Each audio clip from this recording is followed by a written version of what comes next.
কি জানি দোষটা কি আমারই। Radhe Radhe, welcome to our channel. আশা করি আপনারা সবাই ভালো আছেন, আমরাও ভালো আছি। আজ হচ্ছে 26 তারিখ। তো আমাদের এখানে আজ একাদশী, এবছরের শেষ একাদশী, আর পুজো করা হয়ে গেছে। তো এখন থেকেই ব্লগটা শুরু করছি, আপনারা দেখতে থাকুন, আশা করি আপনাদের ভালো লাগবে। বাইরে ঠান্ডা সেরকম নেই, কিন্তু হাওয়ার জন্যে ঠান্ডাটা লাগছে। এই কটা দিন এরকমই যাবে। এই কটা দিন যদি একটু রোদ বের হতো বা একটু ঠান্ডা কম হতো, তাহলে বাচ্চাদেরকে নিয়ে একটু পার্কে যাওয়া যেত। তো দেখি সবাই মিলে কবে পার্কে যায়। পার্কে গেলে না বাচ্চারা খুব আনন্দ করে। তো সবাই সবার বাড়ি থেকে কিছু না কিছু রান্না করে নিয়ে যায়, আর বড়রাও আনন্দ করে আর বাচ্চারাও আনন্দ করে। আজ একাদশী, তো একাদশীতে রান্না করব। বাদামটা রাত্রিবেলা ভিজিয়ে রেখে দিয়েছিলাম, তো বাদাম সিদ্ধ করব। আর এখানে সাবু ভিজিয়ে রেখে দিয়েছিলাম রাত্রিবেলা, সাবুর পোলাও করব। আর এখানে আছে বাকুইটের খিচুড়ি করব। ওদিকে আমি বাদাম সিদ্ধ করতে দিয়েছি, আর এদিকে আমি সবজি বানিয়ে নিচ্ছি। দেখুন এখানে সবজি বানানো হচ্ছে, এগুলোকে আমি আলুই বলি। এই যে কিছুটা এখান দিয়ে বানিয়ে নিয়েছি, আর এটা এতটা বড় ছিল। এর আরেকটা নাম আছে, কি জানি নামটা ভুলে গেছি, এখন আপাতত মনে পড়ছে না। আর এটা দিয়ে শুনেছি সাবু তৈরি হয়। আর এটা এরকম গোল গোল চাকা চাকা করে ফ্রাই করা যায়, কিন্তু আমি ফ্রাই করব না, আমি এটার সবজি রান্না করব। আর মানে আগে থেকে মনে ছিল না যে আজ একাদশীটা, তাহলে সোনার বাবাকে সবজি আনতে বলতাম, কিন্তু আগে থেকে মনে ছিল না। বাড়িতে কলা, পেঁপে আছে, গাছের পেঁপে, বড়দা পেঁপে দিয়ে গেছিলো। পেঁপে আছে, পেঁপে দিয়ে এই আলু দিয়ে একটা সবজি করব, আর ওই সাবুর পোলাও করব। সাবুটা তো সবসময় থাকে। তো চলুন সবজি বানিয়ে নিই। অনেক দিন ঘরের মধ্যে ছিল, তো এখান দিয়ে কেমন মানে শোলা শোলা টাইপের হয়ে গেছে। তো এটা একদম ছোট ছোট করে বানাবো। আর এটা হচ্ছে কি বলুন তো, রান্না করার পরে একটু শক্ত শক্ত হয়ে যায়, যতই আপনি সিদ্ধ করুন না কেন। এমনি যখন রান্না করবেন তখন কিন্তু মনে হবে যে আলুটা গলে গেছে, কিন্তু রান্নার পরে শক্ত হয়ে যায়। আর ভিতরে এরকম একটা শক্ত টাইপের কিছু থাকে, এটা বের করে নেব।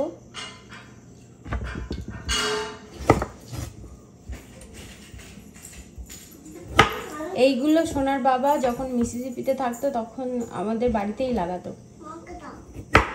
বাকুইটের খিচুড়ি বানাবো, তো এখানে দিয়ে দিয়েছি পেঁপে, আলু, আর ওই যে আরেক ধরনের আলু দেখালাম না, ওই আলু।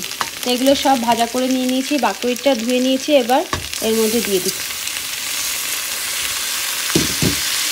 তারপর এর সঙ্গে মিশিয়ে দেবো। ভাজা ভাজা করে নিয়েছি, এবার এর মধ্যে দিয়ে দেবো জল। একটু বেশি করেই জল দিলাম। তো বন্ধুরা, একাদশীতে আজ ভগবানকে ভোগ নিবেদন করেছি সাবুর পোলাও, বাকুইটের খিচুড়ি, এখানে আছে শসা, সাবুর পাঁপড় আর বাদাম সিদ্ধ। আর যে গোপাল আর একজন স্নান করে এসে এখন ভগবানের নমস্কার করছে। এই কটা দিন মন্দিরে যে শাড়ি বা জামা পরে গেছিলাম, তো সেই শাড়ি বা জামা এখন আয়রন করে নিচ্ছি। আর এটা হচ্ছে গোপ ড্রেসের ওড়না, কয়েকদিন আগেই এই গোপ ড্রেসটা পরেছিলাম। তো সবকিছু ধোয়ার পরে এই আয়রন করে এখন সব জামা কাপড়গুলো তুলে রাখবো। এদিকে জামা কাপড় আয়রন করছি, আর টিভিতে কিছু চালিয়ে দিয়েছিলাম, তো সেটা দেখতে দেখতেই কিন্তু আয়রন করছি। তিনজনে মিলে পড়াশোনা করার পরে খেলা করছে। Flower, thank you. তো বন্ধুরা, আজ হচ্ছে দ্বিতীয় দিন, তো এখন থেকে ব্লগটা শুরু করছি। আর এখানে দেখুন শিম বাগানে শিম তুলছে। এই শিমের এই ফুলগুলো দেখতে ভীষণ ভালো লাগে, বলো?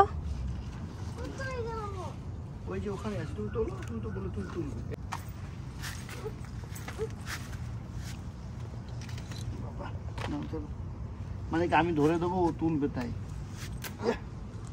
এটা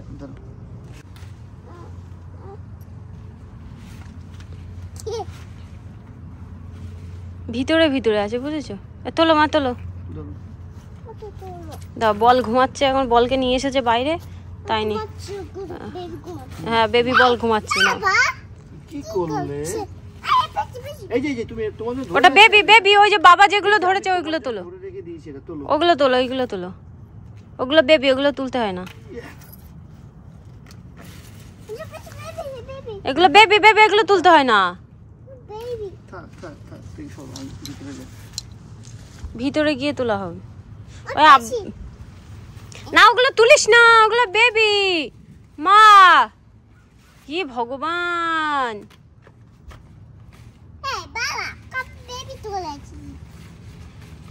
ওই যে তোমার পায়ের কাছে, পায়ের কাছে, ওই যে হাত দিলে, হাত দিলে, হ্যাঁ ওইখানে একটা আছে। ওটা কি বড় হয়েছে? এই দেখুন শিম, দেখেছেন? তোলো তোলো তোলো।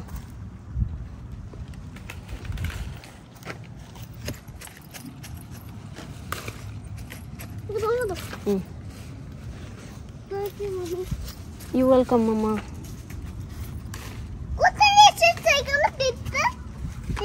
মাচা না ভাঙলেই ভালো করতে, জানো? তো ওই পুজোর প্যান্ডেলের জন্য করতে হবে। বলছি এর বীজ রেখে দিও। কত বীজ থাকবে এর মধ্যে, কত পেকে দেখবো, কত এখানে পেকে দেখো। কতদিন তুলুনি বলো তো? না না, ওগুলো বেবি মা, ওগুলো বেবি। হ্যাঁ বেবি ঘুমাচ্ছে।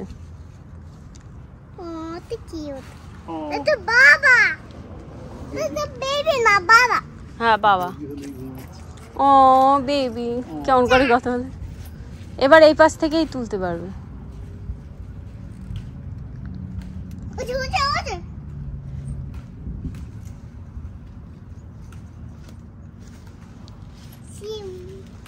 শিম, ও বলে শিম।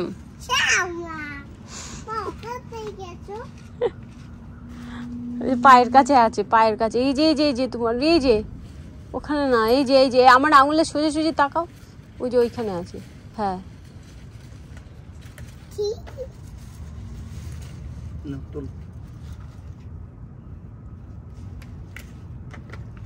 গরম লাগছে কিন্তু রোদের মধ্যে দাঁড়িয়ে।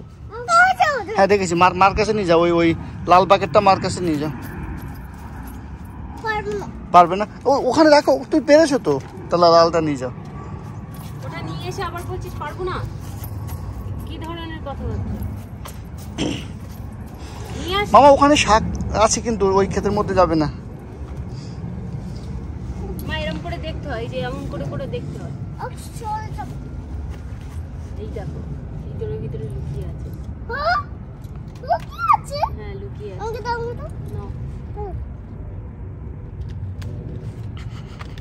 হেল্পার দেখ, মাল কিনেছে, হেল্পারের মানে এনার্জি বেশি। দেখো দেখো তোলার জন্য সব তুলছে। এগুলো তো পড়ে যাচ্ছে নিজে থেকে। না তুললে পড়ে যাবে না।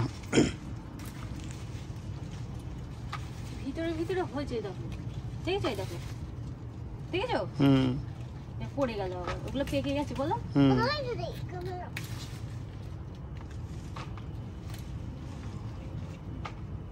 আর কতখানি তুলবে? এই এইগুলো তুলি। তোমার মেয়ে দেখো এখানে অকাজ করছে। এখানে তো ভালোই তোলা যাচ্ছে। এই দেখো, এই দেখো, দেখেছো?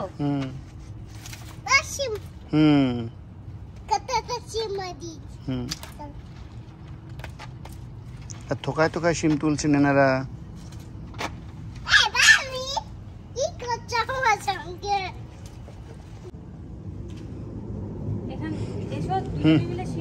আর আমি অনেকখানি তুলেছি। আমাদের লেবু গাছে দেখুন, একটা লেবু, দুটো লেবু আছে এখনো। আর মেক্সিকান কচু গাছগুলো চেহারা কত সুন্দর হয়েছে, এটা আবার ফুল হচ্ছে।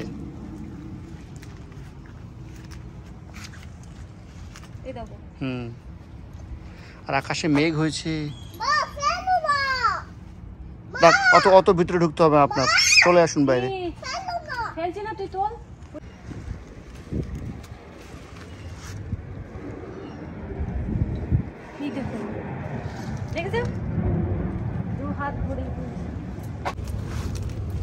আর প্রত্যেকটা থোকায় ভালোই সিম হয়েছে। এগুলো না তুলে নিলে আর সিম মানে বেশি হবে না, বুঝতে পারছো? আমি একটু হেল্প করি ওনাদের, কিন্তু আমি এক হাত দিয়ে হেল্প করতে পারছি না।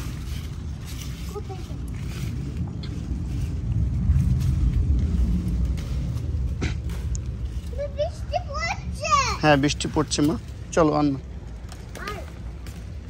চলো। আমি কাল সকালে এসে তুলবো, চল। উপাসেরগুলো তোলা হয়, আমি কাল সকালে এসে তুলবো, চল। রান্না চলো কালকে ওই এদের বাড়ি যাবো না, নেমন্তন্ন আছে, নিয়ে যাবো। বড়দা কুমনে নিয়ে যাবে না কালকে, বড়দাকে দিয়ে দিলে হবে। তুলবো তো সত্যি সত্যি, বৃষ্টি পড়ছে। আর ওরা এখনো সিম তুলছে বৃষ্টির মধ্যে। চলে এসো আর না।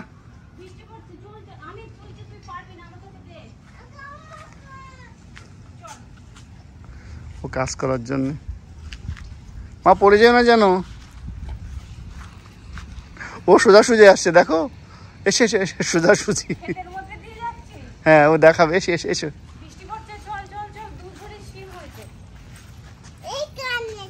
হ্যাঁ দেখেছি তোমাকে দিয়ে। এটা ওয়াও, এটা তুমি তুলেছো সবটাই? এই যে 2 ঝুড়ি শিম হয়েছে। ভালো হয়েছে। থাক ওখান থেকে ওখানে নিতে হবে না, থাক। চল এসো, চলো। কালকে কুমনে যাওয়ার সময় যে ওটা বয়ে নিয়ে যাবে, ছোট মাকে দিয়ে আসবো, ঠিক আছে? ওরে বাবা, মাথায় তুলছে। ভালো লাগছে মাথায় করে নিয়ে আসতে। চল। তো আজ আমি রান্না করছি পালং শাক দিয়ে, আলু দিয়ে, শিম দিয়ে, আর এখানে হচ্ছে ফুলকপির সবজি তোফু দিয়ে।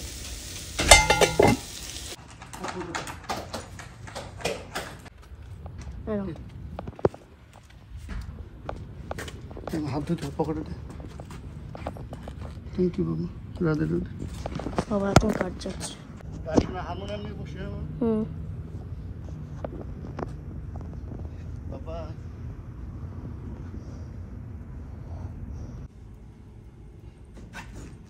আমার বাবা টাটা বাবা, বাই বাই। সন্ধ্যেবেলা চলে এসেছি রান্নাঘরে, রান্না করে নেব। আজ রান্না করব হচ্ছে ব্রোকলি দিয়ে রুটি, আর ওদিকে বাচ্চারা পড়াশোনা করছে, তো ঘি দিয়ে রুটি বানাবো। আর এই ঘিটা আমি বাড়িতেই বানিয়েছি।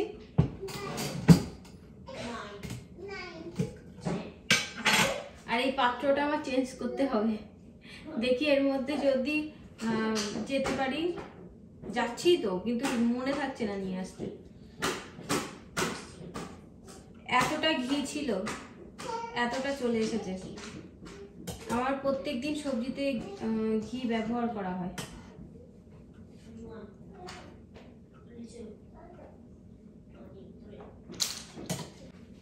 আপনারা কোনোদিন ব্রোকলি দিয়ে রুটি বানিয়েছেন? আমি এই প্রথম বানাচ্ছি, না আগেও মনে হয় বানিয়েছিলাম। গোলা রুটির মধ্যে একটু শাক সবজি, গাজর, এটা ওটা দিই, যাতে বাচ্চাদের শরীরের মধ্যে একটু শাক সবজি যায়। এমা তাওয়াটা তো গরমই হয়নি।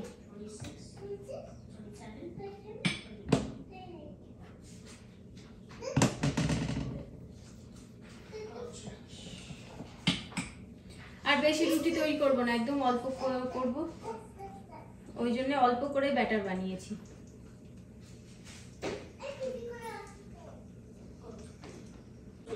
তো আপনারা দেখেই বুঝতে পারছেন যে ব্রোকলিগুলো একদম ছোট্ট ছোট্ট করে বানিয়ে নিয়েছি। এবার তাওয়ার মধ্যে দিয়ে দিচ্ছি। এই তাওয়াটা কিন্তু আমার অনেক পুরানো, ঠিক আছে? এটা বাদ দেবো করে আর দেওয়া হচ্ছে না। এটাতে আমি রান্না করি না, লোহার কড়াইতেই আমি, লোহার প্যানেই আমি রান্না করি। যেহেতু ওটা আজ ব্যবহার করছি না, ওই জন্য এটাতেই রুটি বানিয়ে নিচ্ছি। তো এখানে কিন্তু একটা রুটি আমার বানানো হয়ে গেছে। দেখুন রুটিটা দেখতে এমন হয়েছে। এটা হচ্ছে সামনে, এই যে এমন দেখতে হয়েছে। ব্রোকলির কিছুই বোঝা যাচ্ছে না। তো আর একটা হয়ে গেলে ভগবানকে ভোগ নিবেদন করে দেবো। তো এদিকে সোনা হচ্ছে আমার শাক বেছে দিচ্ছে। তো এই থানকুনি পাতা আমার এক বান্ধবী দিয়েছিল। তো এই যে এরকম অবস্থায় ছিল। তা আমি বললাম যে সোনা এই একটুখানি বেছে দে, এর মধ্যে শিকড় ভর্তি। আর এই থানকুনি পাতাগুলো বেশ ভালোই, অনেকদিন আগে দিয়েছিল। হ্যাঁ, আমার মাও কিছুটা বেছে দিয়েছে। আর মধ্যে নেই, ও কষ্ট হচ্ছে। আচ্ছা, এর মধ্যে নেই তো, আর এই তো হয়েই গেছে। এই শিকড়গুলো যখন সব বাছা হয়ে যাবে, শিকড়গুলো এর মধ্যে রেখে দিবি, ঠিক আছে? তো এইভাবেই আমার ছেলে শাক বেছে দিচ্ছে। তো এরকম বাচ্চা থাকলে রান্না করতে আর ঝামেলা হয় না। আজকে রান্না করতে চেয়েছিলাম, কিন্তু এই বাঁচতে হবে বলে আর রান্না করা হয়নি। তো ও এখন বসে বসে টিভি দেখছে, তা ভাবছি ওকে দিয়েই বাঁচিয়ে নিই। হয়েই গেছে। ওই শুকনো পাতাটাতে দিস না, আর এর মধ্যে যেগুলো ভালো পাতা সেগুলো বেছে নিয়ে ওই শিকড়গুলো এর মধ্যে রেখে দিবি, ঠিক আছে? তো বন্ধুরা, আপাতত আমার সব কাজ কমপ্লিট হয়ে গেছে। এমা যা ভুলেই তো গেলাম, সোনার বাবা বলেছিল চিয়া সিড ভিজিয়ে রাখতে, ওই চিয়া সিড খাবে। তো আপনাদের সঙ্গে কথা বলার পর চিয়া সিডটা ভিজিয়ে রাখবো। আর ছেলে মেয়ে এখন কার্টুন দেখছে, তো ওদের কার্টুন দেখা হয়ে গেলে, মানে কার্টুন দেখছে মানে কি, আমার ছেলে একটুখানি শাক বেছে দিচ্ছে, থানকুনি পাতা। তো থানকুনি পাতা বাছা হয়ে গেলে ওদেরকে ঘুম পাড়িয়ে দেবো। আর কালকে সকালবেলা কুমন আছে। আপনারা অনেকেই জানতে চেয়েছিলেন যে কুমন কি। তো কুমন হচ্ছে আমরা যেরকম ইন্ডিয়াতে টিউশনি পড়তে যেতাম, তো সেরকমই হচ্ছে কুমন। তো ইন্ডিয়াতে যেরকম আমরা যখন ছোট ছিলাম আমাদের বাড়ি পড়াতে আসতো, এখানে সেরকম ব্যাপার নেই, ওই জন্যে ওদেরকে দিয়ে আসতে হয়। তো আর যেহেতু আমার মেয়ে ছোট, ওই জন্য ওর পাশে গিয়ে বসে থাকতে হয়, না হলে এই দুষ্টু করে, বোঝেনি তো, এখনো ছোট্ট। আগের দিন আমরা ক্রিসমাস ট্রি সাজিয়েছিলাম, তো আমাকে একজন কমেন্ট করেছে যে ধর্ম নিয়ে ফাজলামি করা একদম ঠিক না, কি এরকম কিছু। তারপরে বড়রা যদি এরকম করে না, বুড়োরা যদি এমন করে, তো বাচ্চারা তো এমন করবেই। আমরা তো ছোটোবেলা থেকে বড়দিন করতাম, 25শে ডিসেম্বর বড়দিন। তো বড়দিনে আমরা তার আগে থেকেই ভাবতাম যে সব বন্ধু বান্ধবরা এরকম গল্প করতাম। মোজার মধ্যে যদি ছোট কাগজে করে কিছু তোমার পছন্দ মতন কিছু লিখে রাখো, তাহলে তুমি যেটা চাও সেটা দিয়ে যাবে। তো সেইভাবে আমিও ছোটবেলায় এইরকম করেছিলাম, কিন্তু দুর্ভাগ্যবশত আমি কিছু পাইনি। কিন্তু এটা হচ্ছে সব বাচ্চাদেরই শখ। তো আমার ছেলে যেহেতু স্কুলে যায়, ওরাও হয়তো নিশ্চয়ই আমরা যেরকম ছোটবেলায় আমার বান্ধবীদের সঙ্গে আলোচনা করতাম যে এরকম এরকম ব্যাপার হয় যে গিফট দিয়ে যায়, এরাও নিশ্চয়ই চিন্তা করে। তাছাড়া অন্য কিছু না, ধর্ম নিয়ে কোনো কিছু ফাজলামো করছি না। ভালো লাগে, ছোটবেলা থেকে এই জিনিসটা দেখে এসেছি, হঠাৎ করে তো আর বন্ধ করে দেওয়া যায় না। আগে যেরকম 25শে ডিসেম্বরে আমরা প্রত্যেক বছর কেক খেতাম, কিন্তু আমি গত বছরও কেক বানিয়েছিলাম, কিন্তু এবার আর কেক বানানো হয়নি। মন্দিরে গেছিলাম আর বাড়ি এসে আর ইচ্ছা করছিল না কেক বানাতে, ওই জন্য আর কেক বানাইনি। নাহলে প্রত্যেক বছরই কেক খাওয়া হয়। আমার ছেলে আসলে এসে জপমালাটা দিয়ে গেল। আমি ওই ঠাকুরের সামনে বসে বসে জপ করছিলাম। আর আমি নতুন জপমালা নিয়েছি, এইটা কিনে নিয়ে এসেছিলাম। এটা পিঙ্ক কালার, কিন্তু ওখানে বেশি পিঙ্ক লাগছে। আপনারা জানাবেন আমার নতুন জপমালা আপনাদের কেমন লাগলো। আর ওই জপমালাটা অনেক বছর ধরে ব্যবহার করছিলাম, আমার বিয়ের পর ওই জপমালাটা কেনা হয়েছিল। তো অনেক বছর, 14-15 বছর তো হয়েই গেল ওই জপমালাটা। তো এই যে এই জপমালাটা নিয়েছি, তো এটাই এখন জপ করব। ওটা অনেক পুরোনো, তো মন্দিরে টন্দিরে গেলে পুরোনো কেমন লাগে, তা পাল্টে নিয়েছি। আর বেশি ডিজাইনের নেইনি, এরকমই নিয়েছি, সুতিরও পাওয়া যায়। তো যাই হোক, আর এই জপমালার ভিতরে না কাপড় আমি দেখে নিয়ে আসিনি, মনে হয় ভিতরের কাপড় সেলাই করা ছিল না। তো জব করার সময় ভালো করে দেখি যে ভিতরের কাপড়টা বেরিয়ে আসছে। তো ওইখানে বসে ঠাকুর ঘরে বসে বসে সেলাই করলাম, জব করলাম, তারপরে মালাটা ওখানেই রেখে এসেছিলাম। তো আমার ছেলে এখন নিয়ে আসলো। আমার তো এরকম হয়, যখন আমি ঘুমাতে পারি না বা ঘুম আসে না, তখন জব করতে থাকি হরে কৃষ্ণ করতে করতে কখন যে ঘুম চলে আসে নিজেই টের পাই না। আপনাদেরও কারো যদি আমার মতন এরকম বিশ্বাস থাকে যে ভগবানের নাম করলেই সঙ্গে সঙ্গে ঘুম চলে আসবে, তাহলে আপনারাও জব করতে থাকবেন হরে কৃষ্ণ কৃষ্ণ কৃষ্ণ হরে হরে, হরে রাম রাম রাম হরে হরে। দেখবেন 1 মালা 2 মালা 3 মালা পা ধুয়েছো, যা পা মুছে, 3 মালা, হাতটা ধুয়েছো, হাত ধুয়েছো, বাহ সুন্দর হচ্ছে, যাও। হ্যাঁ, পাটা মুছে এসো, যাও। আর দাদাকে আমি নিয়ে এসেছি, যাও দাদাকে বলে হাতটা ধুয়ে দিতে। এরকম আচ্ছা ঠিক আছে, যদি এরকম 2-3 মালায় যদি ঘুম না আসে, 3 মালা 4 মালা জব করতেই থাকবেন, দেখবেন কখনো না কখনো ঘুম এসেই যাবে। আপনারা হয়তো কখনো কমেন্ট করে আমাকে জানালেন যে রিয়া আমি তো জব করলাম কিন্তু আমার কিন্তু ঘুম আসলো না। তখন আর আমি কি বলবো, তখন বলবো যে আপনারা জব করে খুবই ভালো করেছেন, ভগবানের আরও কাছে যেতে পেরেছেন, এটাই বলবো। তো প্রত্যেকদিন জপ করা ভালো, যাদের জপমালা নেই তারা হাতে গুনে গুনে জপ করবেন, আর যাদের জপমালা আছে তারা এরকম মালায় জপ করবেন। আর এই মালাটা আমার গুরুদেব দিয়েছিলেন, তো আগের মালাটাও আছে, আগের মালাটা আমি রেখে দিয়েছি, আর এই মালাটা যেহেতু আমার গুরুদেব দিয়েছেন তো এটাতেই আমি এখন জপ করি।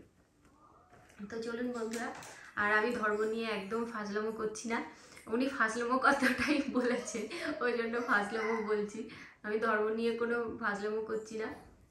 ছোটবেলাতে যেহেতু অভ্যাস ছোটবেলা থেকে, ওই জন্যেই ক্রিসমাস ট্রি সাজিয়েছি। আর কেক প্রত্যেক বছর খাওয়া হয়, দুর্ভাগ্যবশত এবছর খাওয়া হয়নি, এর থেকে আর বেশি কিছু না। আর প্রত্যেক বছরই ইন্ডিয়াতে থাকলে, শ্বশুরবাড়ি থাকতেও আমরা মানে আমি ছোটদি যখন ছিলাম, যখন আমার সেজো জায়ের বিয়ে হয়নি মনে হয়, তো আমরাও তখন মানে বড়দিনের যে মেলা হয় সেখানে গেছিলাম, আবার বিয়ের আগেও আমরা মেলায় গেছিলাম। আপনারাই কমেন্ট করে জানাবেন যে আমি ক্রিসমাস ট্রি সাজিয়ে আমি কি দোষ করে ফেললাম, কি বাচ্চাদের ভালো শিক্ষা দিলাম কি খারাপ শিক্ষা দিলাম, সেটা আপনারাই কমেন্ট করে জানাবেন। তা আমি একজন তুচ্ছ মানুষ, আমার বেশি কিছুর অভিজ্ঞতা নেই, তার জন্যই হয়তো আমি আমার ছেলে মেয়েকে এরকম শিক্ষা দিচ্ছি। তো বন্ধুরা, তাহলে আজকের মতো ব্লগটা এই পর্যন্তই, দেখা হবে নতুন ব্লগে। আপনারা সুস্থ থাকবেন, ভালো থাকবেন, আর ব্লগটা যদি আপনাদের ভালো লেগে থাকে লাইক শেয়ার সাবস্ক্রাইব করবেন। বাই বাই, গুড নাইট, দেখা হবে একটা নতুন ব্লগে।